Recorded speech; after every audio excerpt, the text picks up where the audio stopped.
শিল্পী শ্রী তাপসশঙ্কর বসুর অনুজ প্রতিম বন্ধু সুনন্দ কুমার সান্যাল দীর্ঘকাল শিল্প ইতিহাসের অধ্যাপনা করেছেন আমেরিকায়। এখন ব্যক্তি ও শিল্পী তাপসশঙ্কর বসুর প্রতি তাঁর অনুভবের কথা আমরা শুনব।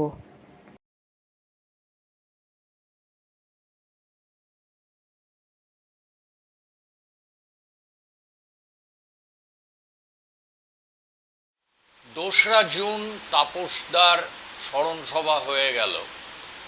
সেখানে অনেকে বললেন, অনেক মর্মস্পর্শী কথা বললেন, গান হলো, কিন্তু একটা মানুষ সারা জীবন ছবি এঁকে গেল, সেটা নিয়ে কিন্তু কোনো কথা হলো না। যারা ছবি আঁকার বিশেষজ্ঞ নন, তাদের কাছ থেকে ছবির খুঁটিনাটি বিষয়ে কিছু বলার আশা রাখি না, সেটা তাদের করার কথাও না। কিন্তু একটা লোকের বাড়ি, হয়তো আত্মীয়, অনেকবার তার বাড়ি গেছি, সেখানে ছবি ছড়ানো রয়েছে, সেখানে একটা নিজের দেখার ব্যাপার তো থাকেই, ছবির জগতের লোক না হলেও। সেরকম কিছু কেউ কিন্তু উল্লেখ করলেন না। আর ছবির জগতের বিশেষজ্ঞ ছিলেন দু চারজন, তারা কিছুই বললেন না। সেই জন্যে আজকে কিছু কথা বলা মনে হয় জরুরি, এবং কিছু কঠিন কথা আসবে এই বলার মধ্যে দিয়ে। একজন মানুষের সঙ্গে বহু বছর ঘনিষ্ঠ সম্পর্ক থাকার পর, তার সঙ্গে অনেক অনেক আদান প্রদানের পর একটা প্রশ্ন কারো মনে জাগতেই পারে যে এই মানুষটার আমার জীবনে ভূমিকা কী, এবং এই মানুষটার যে সারা জীবনের কাজ, সেই কাজের মূল্যায়ন কী। সে মূল্যায়ন মানে ভালো মন্দের ব্যাপার না, মূল্যায়ন মানে এই কাজের সারা জীবন তিনি যে কাজ করে গেছেন, যা করেছেন, যাই করে থাকুন, তার সারমর্ম কী বা তার চরিত্রটা কী, এটা মনে জাগতেই পারে। এবং সব সময় যে সচেতনভাবে এই প্রশ্নটা আসবে তা নয়, কারো মনে এটা স্বতঃস্ফূর্তভাবে আসতে পারে। কিন্তু আমার ক্ষেত্রে তাপসদার কথা যখন মনে করি, তখন এই প্রশ্নটা কিন্তু ইচ্ছাকৃত এবং সচেতন। আমি খুব সচেতনভাবেই এ নিয়ে ভেবেছি। তাপসদার সঙ্গে পরিচয় 1980 বা 81-তে।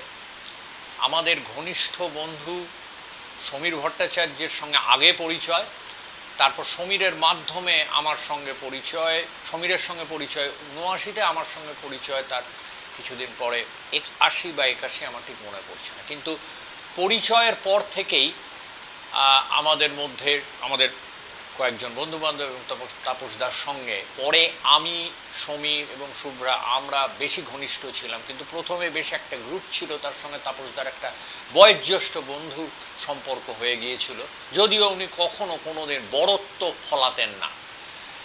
আমরা সমানে সমানে মিশতাম, কিন্তু একই সঙ্গে ওর যে আমাদের যে বয়সের তফাতটা, সেটাকে আমরা গভীর শ্রদ্ধা করতাম। তারপর বহুকাল কেটে গেছে। তাপসদা এমন একজন মানুষ যার কথা সংক্ষেপে বলা যায় না, কারণ তার চরিত্রের অনেক দিক ছিল। যেটা প্রথমেই মনে হয় তাপসদার কথা ভাবলেই, স্বতঃস্ফূর্তভাবেই মনে হয় আমার, সেটা হচ্ছে তাপসদার গতিময় চরিত্র, ডাইনামিক ক্যারেক্টার। অনেক সব সময় কিছু না কিছু করছে, কোনোদিন হাত গুটিয়ে বসে ভাবছেন কী করি, এটা আমি কোনোদিন দেখিনি। সব সময় কিছু না কিছু করছেন। ছবি আঁকছেন, সিল্ক স্ক্রিনে শাড়ি ছাপছেন, কবিতা লিখছেন, সেতার বাজাচ্ছেন, প্যান্ডেল ডেকোরেশনের জন্য গ্রুপ অর্গানাইজ করছেন। এই যে বিভিন্ন জিনিস করা, এইখান থেকেই একটা সমস্যা তৈরি হয়। তাপসদার নিজের সমস্যা না, যারা দেখছে, ওকে যারা অবজার্ভ করছে, তাদের একটা সমস্যা তৈরি হয়। এটা আমি বহুবার পরিচয় পেয়েছি, কখনো আভাসে, কখনো সরাসরি লোকজনের কাছ থেকে, যে jack of all trades, master of none, যে একটা ক্লিশে আছে, সেইটা মনে আসে। এটা গেল একটা। তারপরে হচ্ছে তাপসদার বহু ছবি এবং কবিতা অসম্পূর্ণ থেকে গেছে, শেষ হয়নি। সেটা নিয়ে ছবির কথাই বলি, আমি মিউজিক বা কবিতার ব্যাপারে আমি বিশেষজ্ঞ নই, আমি ছবির কথাই বলবো। কলা জগতে একটা অস্বস্তি থাকে যে কোনো কারুর ক্ষেত্রে, যদি সে অনেক ছবি সম্পূর্ণ হয় না, আনফিনিশড ছবি।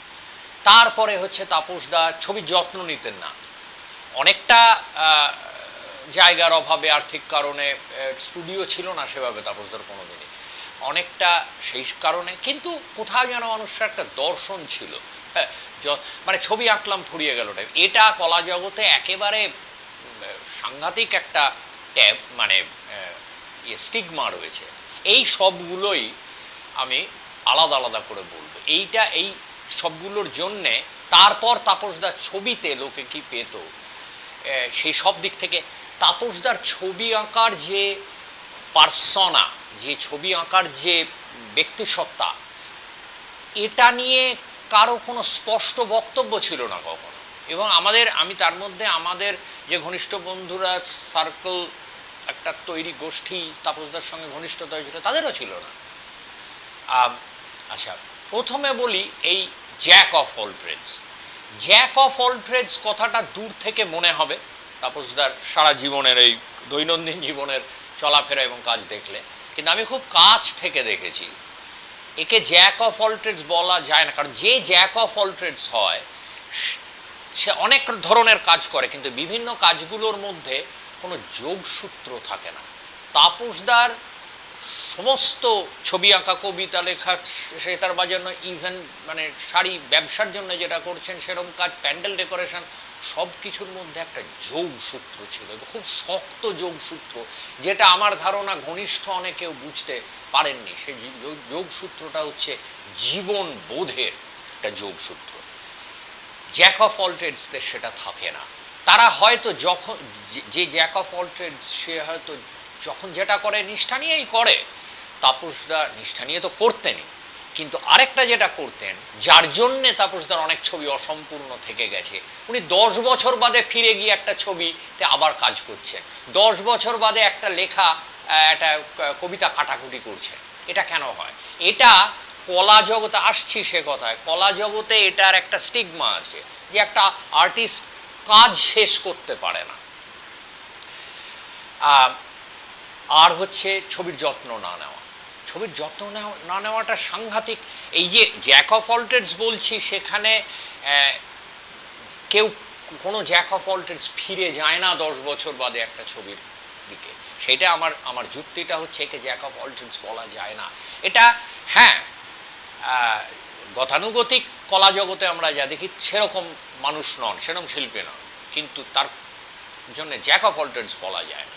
এবার আসি আরেকটা ব্যাপারে, সেটা হচ্ছে এই যে তাপসদা কীরকম শিল্পী ছিলেন। তাপসদা মহাশিল্পী ছিলেন এ দাবি আমি একবারও করব না, কিন্তু আমি পেশায় কলা ঐতিহাসিক এবং কলা সমালোচক, আমি দায়িত্ব নিয়ে বলছি, মহাশিল্পীর দিন গেছে। পিকাসো বা নন্দলাল নিয়ে গবেষণা হবে, কিন্তু এই তেলা মাথায় তেল দেওয়া আজকে আর কলা ইতিহাসের চর্চায় মুখ্য কাজ নয়। এখন ইতিহাসে প্লুরালিজমের যুগ, সেখানে নানান জীবনকে, ছবিকে জীবন থেকে আলাদা করে একটা লোকের একটা কি দুটো কি তিনটে ছবির সামনে দাঁড়ালাম, বলতে লাগলাম এটা দারুণ, এই দিক সব দিকে দারুণ, ওই সব দিকে দারুণ, আরেকটা ছবি অতটা ভালো না। এই মূল্যায়নের যে পদ্ধতি, এটা বস্তা পচা হয়ে গেছে। কলকাতায় বিশেষত একটা কুশিক্ষা বা বলবো অশিক্ষা আছে কলা জগতে।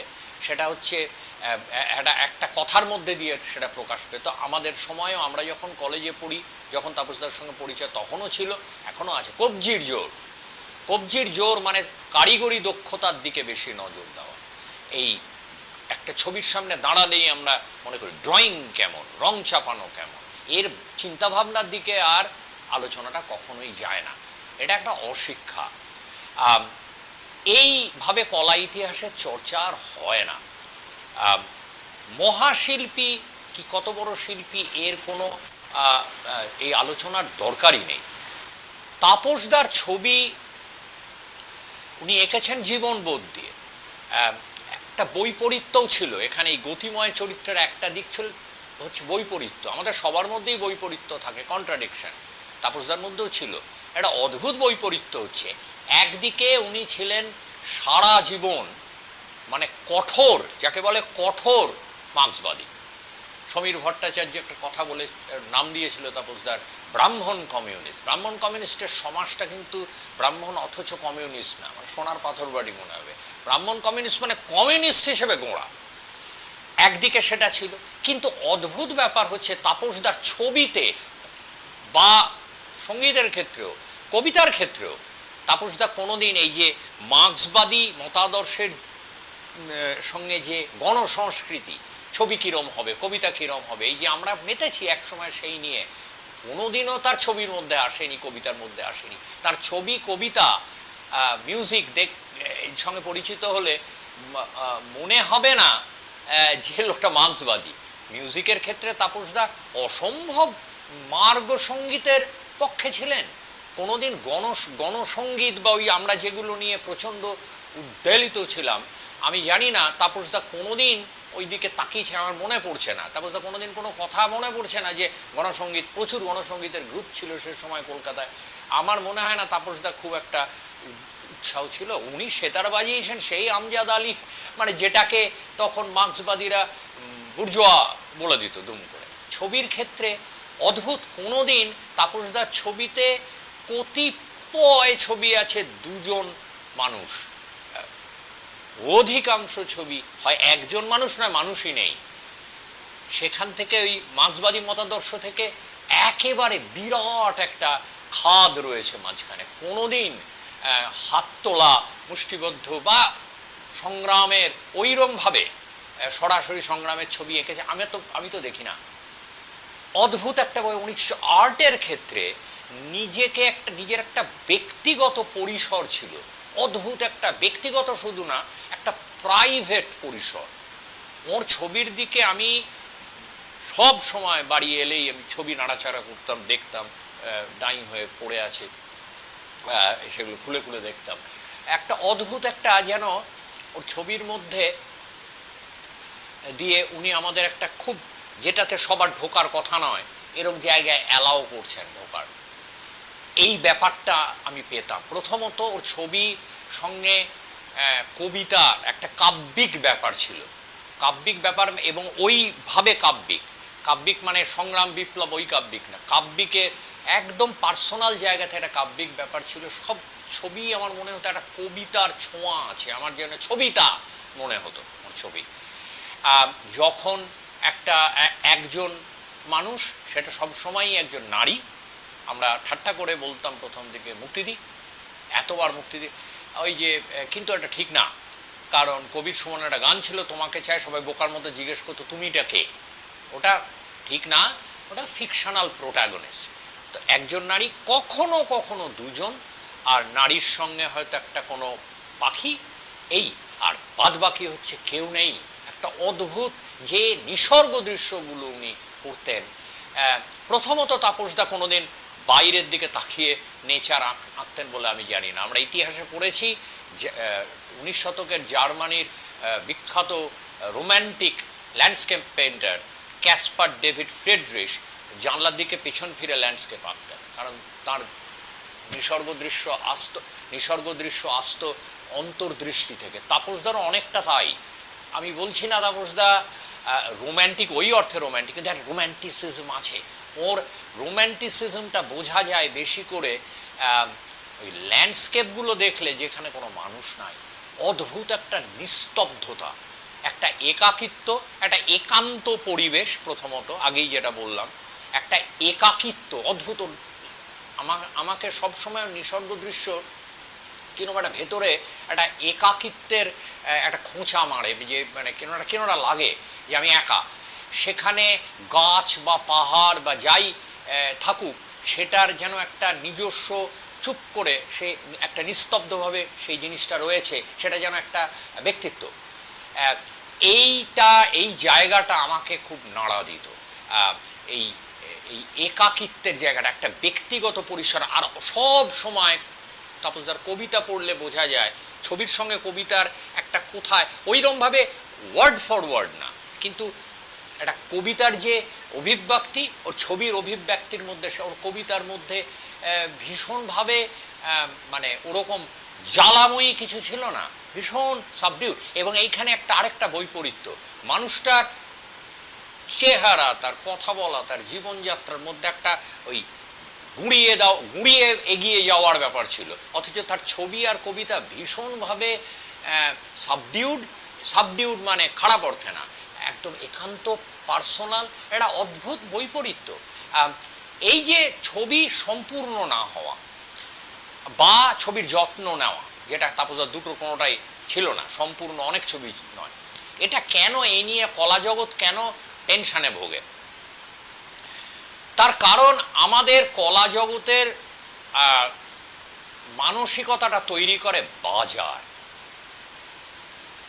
এই যে ছবি শেষ করা, এটা হয়তো অনেকে আমার সঙ্গে মতের অমিল হবে, তারা বলে না না না আমি ছবি শেষ করি অন্য কারণে এটসেট্রা, কিন্তু এটা এসেছে পুঁজিবাদের ইতিহাস থেকে। বাজার এটা তৈরি, ফিনিশড প্রোডাক্ট চাই আমার, বাজারের জন্য তো ফিনিশড প্রোডাক্ট চাই। একটা মেশিন যে অর্ধেকটা তৈরি করে বাজারে দেওয়া যায় না, তেমনি ছবিও তাই।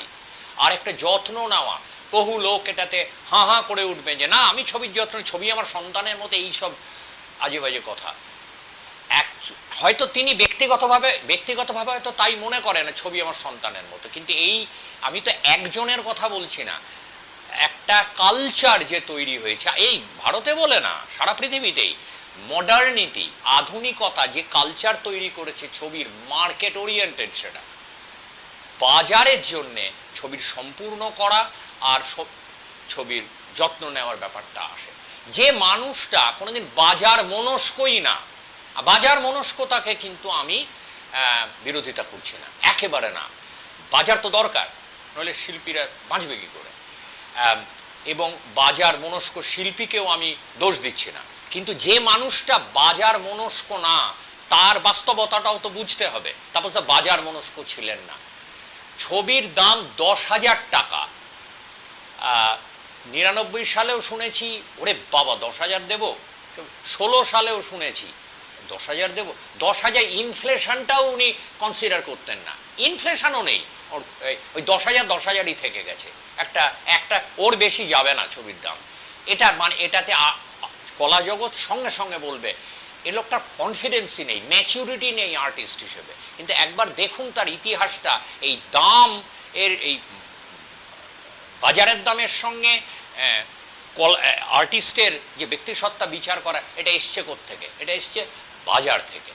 যে আজকে যদি একটা আর্টিস্ট খুব কম দাম, খুব বেশি দাম দেয় একটা আর্টিস্ট, যে রাইজিং আর্টিস্ট, সেটা যেরকম বলবে এই তো এত দামে বিক্রি হবে না, কম দাম দিলে আবার তার পড়ে যায় দাম, এইসব তো আমরা জানি।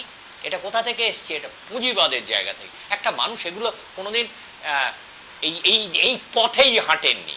উনি যে বাজার বিরোধী ছিলেন তা না, যিনি করে নিন গিয়ে, ওনার কোনো অসুবিধা ছিল না তা নিয়ে, অন্যের ব্যাপারে, কিন্তু উনি বাজার বিরোধী। তা যে মানুষটা বাজার মনস্ক নন, বাজার বিরোধী নয়, বাজার মনস্ক, নিজের জীবনে বাজার মনস্ক ছিলেন না ছবির ব্যাপারে, তিনি তার ছবির সম্পূর্ণতা নিয়ে এতটা তাকে দোষ দেওয়া হবে বা সমালোচনা করা হবে কেন? বা ছবির যত্ন নিতেন না, ওর একটা দার্শনিক জায়গা ছিল অনেকটাই, বললাম তো ছবির যত্ন নেওয়াটা না নেওয়াটা অনেকটাই ছিল মানে প্র্যাকটিক্যাল কারণে, জায়গা, আর্থিক কারণে, স্টুডিও ছিল না, কিন্তু একটা কোথাও তাপসদার একটা দার্শনিক জায়গা ছিল। ছবি আঁকলাম, ফুরিয়ে গেল, মানে উনি কোনোদিন এই যে ব্যাপারটা, আর্টিস্টরা যখন যারা বলে ছবি, একটা ছবি আমার কাছে এত মূল্যবান পৃথিবীর অন্য, যে এটাতে অ্যাকচুয়ালি তারা হয়তো ভেবে বলেন না, তারা, আমি এখানে তাপসদাকে তুলতে গিয়ে অন্য কাউকে ছোট করতে চাই না, কিন্তু এটা আমি দেখেছি ব্যক্তিগত সম্পর্কের ক্ষেত্রে, তারা তো ভেবে বলেন না, কিন্তু তারা এটা এটা ঠিক না, আমি বলছি না তারা ভণ্ডামি করেন, তারা এটাই বিশ্বাস করেন যে ছবির থেকে অনেক মূল্যবান জিনিস আছে পৃথিবীতে। আমি যদি বাজার ধরি আলাদা কথা, কিন্তু সেটা তাহলে একটা প্রোডাক্ট। কিন্তু তাপসদা মনে করতেন কোনোদিন মনে করেননি ছবি পৃথিবীর সবচাইতে ইম্পর্টেন্ট জিনিস তাঁর জীবনে এবং জেনারেলি কোনোদিন ভাবেননি। সেই জন্য ছবি সম্পূর্ণ করার দায়টা কোথায় তার, আর ছবির যত্ন নেওয়ারই বা দায়টা কোথায়? এইটাকে যে এই যে ছবি অসম্পূর্ণ থেকে যাওয়া আর ছবির যত্ন না নেওয়া, এটা একজনের দর্শন হিসেবে আমাদের ধরতে আপত্তিটা কেন হবে? কলা জগতের কিন্তু আপত্তি, কারণ কলা ইতিহাসের চর্চা এবং কলা সমালোচনা যেভাবে, যে ইতিহাসটা যেভাবে চলে আসছে এবং চলছে, তাতে আর কলকাতায় তো বটেই। ওই যে বললাম কবজির জোরের একটা রোগ আছে কলকাতায়, সেখানে এইটা ভাবতে খুব অসুবিধা হয় যে একটা লোকের দর্শনের মধ্যেই এটা আছে। তারপরে তার ছবি, কবিতা, এগুলো সব জীবনের অঙ্গ ছিল। আলাদা করে একটা ছবি নিয়ে এটা ভালো মন্দ, এটা সবল তো ওটা দুর্বল, ওটা বলার কোনো মানেই হয় না। স্টাইলের কথা বললে তাপসদা খুব একটা বৈচিত্র্য ছিল না স্টাইলে, শেষের দিকে বৈচিত্র্য কিছু দেখেছি। তাপসদা মোটামুটি বলা যায় একটা পোস্ট ইমপ্রেশনিস্ট স্টাইলে কাজ করতেন। পোস্ট ইমপ্রেশনিজমের কোনো প্রাসঙ্গিকতা আজকে নেই, কিন্তু উনি প্রাসঙ্গিকতা দিয়েছিলেন ওই ব্যক্তিগত পরিসরে, কন্টেন্টের দিক থেকে প্রাসঙ্গিকতা দিয়েছিলেন, কাজ করতেন। এবং ওর সব ছবি যদি কলকাতার কবজির জোরের যে কাল্ট সেই অনুযায়ী বিচার করা হয়, মনে হবে এটা সবল তো ওটা দুর্বল, এটা মনে হবে। কিন্তু আমি ওইভাবে কোনোদিন দেখিনি তাপসদার ছবি। কিছু কিছু ছবি অবশ্যই আমাকে বেশি টেনেছে, অন্য সে তো হতেই পারে, কিন্তু আমি সব সময় তাপসদাকে এটা বুঝতে পেরেছি আমি অনেক বছর সম্পর্ক থাকার পর, যে এই লোকটার ছবিটা জীবনের সবচেয়ে ইম্পর্টেন্ট ফ্যাক্টর না, ছবি আঁকাটা ইম্পর্টেন্ট, আবার সেরকমই ইম্পর্টেন্ট কবিতা লেখা, সেরকমই গুরুত্বপূর্ণ সেতার বাজানো, কিন্তু ছবিটা আমার মনে হয় এইগুলোর মধ্যে ছবিটাই সবচেয়ে গুরুত্বপূর্ণ ছিল। এইটা একটা শিল্পীর মূল্যায়নে এটা নেই আমাদের, এবং সেইটাকেই আমি এখানে এস্টাবলিশ করতে চাই। আরেকটা চরিত্রের দিক হচ্ছে অসম্ভব জেদি এবং একগুঁয়ে। আর্ট কলেজের ক্লাসে এক অধ্যাপক বলেছিলেন, বোর্ডে মেসোনাইট বোর্ডে কাজ করছিলেন, ক্যানভাস কিনতে পারোনি কেন বলে কর্কশ কথা বলা। ওই যে কলেজ ছেড়েছিলেন, কোনোদিনও ফিরে যাননি। আমার কোনোদিন জিজ্ঞাসা করা হয়নি, সেইটা আমার নিজের একটা আক্ষেপ, যে ওটাতে ওর কোনো আক্ষেপ ছিল কি না, কখনো জিজ্ঞাসা করা হয়নি। কিন্তু ওই যে ছেড়ে একবার যদি একটা দিক থেকে উনি সরে আসেন, আর ওই দিকে ফিরে তাকাতেন না। হ্যাঁ, নিজের জীবনকে গড়ে নেওয়া, সেটাও উনি যা অদ্ভুতভাবে, এই যে একটা অনেককে বলতে শুনেছি আমি টাকা পয়সার পরোয়া করি না, কিন্তু তাপসদা কোনোদিন বলেননি আমি টাকা পয়সার পরোয়া করি না, সংসার চালাতে টাকা লাগে, কিন্তু ওর একটা জায়গায় পর্যন্ত সীমা ছিল, তার বেশি যাবেন না যদি ওর লাইফস্টাইলটাকে কম্প্রোমাইজ করতে হয়। এই জায়গাটাকে বলবে এটা তো নির্লোভ না, এটাকে নির্লোভই বলবো আমি, তার কারণ উনি ওর সীমাটা জানতেন। এবং সেই জীবনযাত্রাটা তার ওপরে উনি তোলেননি, তুলতে চান উনি। হ্যাঁ, সেখানে হয়তো আমাদের সমাজের যে পুরুষতন্ত্রের প্রভাব কিছুটা ছিল, কিছুটা হয়তো বাড়িতে জোর খাটিয়েছে, ওর ওই যে দৃঢ়তার মধ্যে আমাদের তো আছেই, সবারই মধ্যে আছে, সেটা তো ছিল, কিন্তু উনি ওটা মেনটেন করে গেছেন ফর বেটার অর ফর ওয়ার্স। উনি এই জেদটাও কিন্তু, এই যে জীবনবোধ দিয়ে যুক্ত এই কাজগুলো, এটাও কিন্তু জেদের জন্যই হয়েছে। রাজীব একটা কথা বললো সেদিন, ওই যে স্টেজের পিছনে সরে থাকো বলেছিলেন ওই পুরস্কার নেওয়ার সময়, অদ্ভুত প্রচার বিমুখ ছিলেন। কিন্তু অদ্ভুত ব্যাপার হচ্ছে আজকের কলা জগতে প্রচার বিমুখতা হচ্ছে কনফিডেন্স বা মানে তার আর্টিস্টের নিজের কনফিডেন্স নেই, সেইভাবে বিবেচিত হবে। প্রচার বিমুখ বা এই যে টাকা পয়সার আমি 10,000-এর বেশি দাম দেবো না, এটা তো কমপ্লিটলি পুঁজিবাদী বাজার, তার এগেনস্টে যায়, এটা করেছে। ওর আমি কোনোদিন তাপসদারকে ভাবিনি। আমি এই গত কিছুদিন দেখছিলাম, গত 2-1 বছর, যে ওই যে দৃঢ় ব্যাপার, এবং যে প্রত্যেকটা কথার মধ্যে একটা অনেক ব্যাপারে অসম্ভব জ্ঞান পিপাসা ছিল। হ্যাঁ, আমাদের কথা হতো সব সময় বাইরের জিনিস জানতে চাইতেন, আর্টের জগতে কি হচ্ছে। আমার সঙ্গে 60 ভাগ, আমি 80 ভাগ না 60 ভাগ সময় মতে মিলতো না, একদম মতে মিলতো না। কিন্তু কোনো আমার চেনা আর কেউ নেই পৃথিবীতে যাকে মতানৈক্য হওয়া মতানৈক্য হয়ে আমার সঙ্গে হাতাহাতি হয়ে গেছে এরকম লোকও আছে, কিন্তু মতানৈক্য সত্ত্বেও এতটা শ্রদ্ধার সম্পর্ক আমার আর কারো নেই। মানে উনি সবটা শুনে বলতেন আমি এটা বিশ্বাস করি না, হ্যাঁ, এবং পুরো আমার মনে হতো আমার পুরো পণ্ডশ্রম হলো ওটা, কিন্তু না, মনে হতো পরে আবার ঠিক হয়ে যায়। এই যে জ্ঞান পিপাসা জানতে চাইতেন উনি, কিন্তু অসম্ভব অনেক ব্যাপারেই মতে মিলতো না। উনি গোঁড়া ছিলেন, আর্টের ব্যাপারে গোঁড়া ছিলেন উনি। ওই যে বললাম যে উনি কোনোদিন মার্ক্সবাদী মতাদর্শকে ওর আর্টের মধ্যে ওইভাবে আনেননি যেভাবে আমরা গণসংস্কৃতি পিপলস কালচার বুঝতাম। সুতরাং জ্ঞান পিপাসা ছিল অদ্ভুত, অসম্ভব রসিক লোক ছিলেন। একটা তাপসদার বিখ্যাত কথা হচ্ছে, আমি সূর্যাস্তের আগে মদ খাই না বিড়ি খাই, আর সূর্যাস্তের পরে মদ খাই বিড়ি খাই না। এটা উনি মেনে, এবং সত্যি করে মেনে চলতেন, এটা শুধু কথার কথা না। এরকম প্রচুর টুকরো টুকরো আছে ওর ঘটনা এবং মন্তব্য আছে। ইদানিংকালে আমি গত 2-1 বছর দেখছিলাম একটু যেন বার্ধক্য, মানে তাপসদার বার্ধক্য, আমি সত্যি কিছু লোক আছে পৃথিবীতে যাদের বার্ধক্য আমি চাই না। তাপসদার যে বার্ধক্য, এটা বার্ধক্য বলতে ইচ্ছে করে না, একটু স্লো, যেন একটু চিন্তা ভাবনার ক্ষেত্রে স্লো। গত 2 বছর ধরে দেখছিলাম, কিন্তু তাও ভেবেছিলাম 90টা ছুঁয়ে বুড়ি ছুঁয়ে যাবে। 90, আমি বলছি না ওরকম বোকার মতো যে 100 বছর বাঁচবেন, 90টা বুড়ি ছুঁয়ে যাবেন, সেটা হলো না। কিন্তু এই যে যে কলকাতা যে ধরনের শহর, এই সমাজ, যে বায়ু দূষণ ইত্যাদি, এখানে 80 পার করলে মোটামুটি দীর্ঘজীবন বলাই যায়। পশ্চিমের দেশে হয়তো না, এখানে দীর্ঘজীবন বলাই যায়। সেই জন্যে একটা আমার মানে একটা খুব রিলিফ আমার, যে অন্য কিছু দেখতে হয়নি, কোনো রকমভাবে শয্যাশায়ী হিসেবে দেখতে হয়নি, যে অনেক দিন শয্যাশায়ী, খুব তাড়াতাড়ি যা হওয়ার হয়েছে, এটা মেনে নিতে হবে।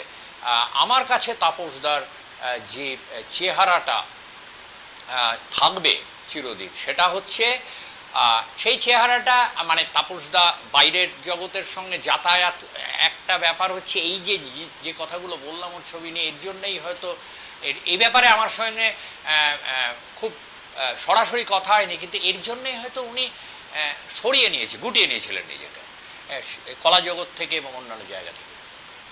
কিন্তু যখন উনি বাইরের জগতে ব্যবসা করছেন, ওইখান থেকে নর্থ থেকে এখানে গড়িয়ার বাড়িতে আসতেন, যে চেহারাটা আমার সবচেয়ে আগে মনে হয়, সেইটাই আমি মনে রাখতে চাই। তখন দাড়ি ছিল না, বুক চেতানো, পাজামা পাঞ্জাবি এবার বুক চেতানো, কাঁধের ব্যাগটা হাতলটা ধরে হনন করে, আমার সেই হনন করে হাঁটা আমার সারা জীবন মনে থাকবে। যেন একটা গন্তব্য ঠিক আছে, গন্তব্য মানে আমি দোকানে যাচ্ছি বা বাড়িতে যাচ্ছি সেই গন্তব্য না, প্রতীকী অর্থে যে একটা গন্তব্য, কোনো ওই হাঁটার মধ্যে কোনো দ্বিধা নেই আমি কোথায় পৌঁছবো। আমি এই যে আমার সব সময় উনি চলে যাওয়ার পর থেকে এইটাই খালি মনে হয়।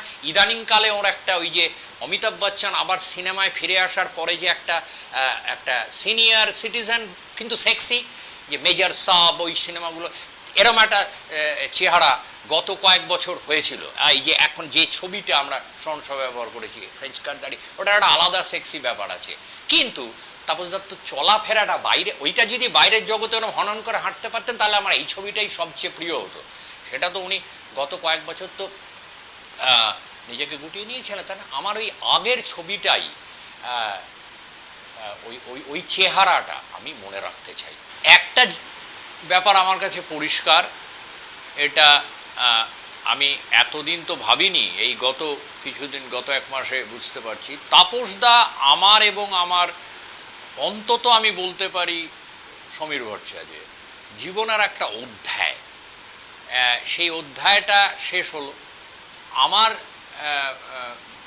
আমি যে বিদেশে থাকি, আমি হিসেব করে দেখেছি গত 36 বছরে আমি 32 বার এসেছি, এবং প্রত্যেকবার 1-2 বার বাদ দিয়ে কোনো বিশেষ কারণে হয়তো হয়নি, প্রত্যেকবার একটা দুপুর বৈঠক হতোই তাপসদার বাড়িতে।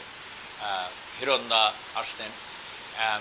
সেই যে ওই বৈঠকগুলোর মধ্যে দিয়ে তাপসদা একটা আমার জীবনে, আমি অন্তত ব্যক্তিগতভাবে বলতেই পারি, সমীরও আশা করি এর সঙ্গে একমত হবে, যে তাপসদা আমাদের জীবনের একটা অধ্যায়। নানান দিক থেকে আমার কাছে তাপসদা অধ্যায় হচ্ছে এই জীবনবোধের জায়গাটা। আমি যে তাপসদার জীবনবোধের সবগুলো সাংঘাতিক পুজো করতাম তা না, কিন্তু একটা লোকের জীবনবোধের যে কনসিস্টেন্সি, সারা জীবন আমার পরিচয়ের প্রথম দিন উনি যা ব্যাপারে যা বলেছেন নিজের জীবনের, যে কি চান বা চান না, শেষের দিনও তাই বলেছেন। এইটাকে আমি শ্রদ্ধা করতাম, এবং সেই জায়গা থেকে অধ্যায় তো ওই একটা অদ্ভুত একটা তীব্রতা ছিল চরিত্রের, এটা আমাকে অসম্ভব আমার ওপর ইম্প্যাক্ট তৈরি করেছে। একটা ছিল আমার জীবনের একটা পার্ট ছিল তাপসদা, এবং এটা আমার জীবনের অধ্যায়টা শেষ হলো, সেইটা আমি খুব স্পষ্টভাবে বলতে চাই। এছাড়া তাপসদা ছাড়াই তাপসদা নেই, জীবন আছে, এইভাবেই এগিয়ে যেতে হবে।